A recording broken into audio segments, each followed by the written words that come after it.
رسول الله صلی الله علیه وسلم فرمایي زمانه وروسته به حقونه خوړل کیږي، انکار به ترې کیږي.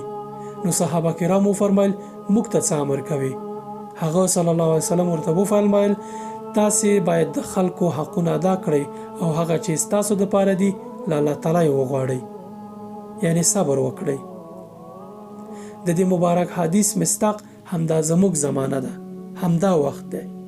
له بده مرغه اوس چې که چاته قرض ورکړي یا یې نه درکوي یا انکار کوي او یا در سره په دشمنۍ اوړي.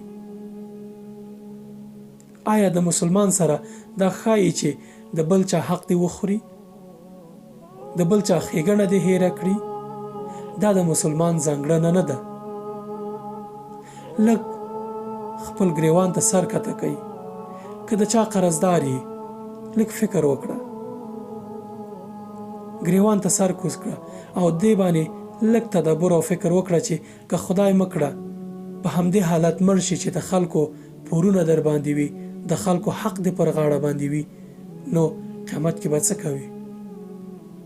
ځکه الله تعالی درته دغه حق نه بخي، خپل درته بخي، خو د بنده حق درته نه بخي. مخکې له دې چې خدای مکړه په قیامت کې ذلیل او تباه او برباد ولاړې د حق د خاوند پر وړاندې او د الله تعالی پر وړاندې په دې دنیا کې د خلکو قرضونه او پورونه ادا کړه. که مو وس نه وي چې د خلکو قرضونه ادا کړئ، ځینې دعاګانې شته چې الله تعالی به توفیق درکړي تر څو دا کار وکړئ. یوه یې دا ده چې اللهم اکفنی بحلالک عن حرامک واغننی بفضلک عمن سواک. سهار ماښام دا دعا حتما لولئ. ای الله ما ته حلاله روزي راکړه، په حلاله روزي مې بسنه وکړه او په خپل فضل مې له خلکو بې پروا کړه، یعنی خلکو ته مې مه احتیاجوه.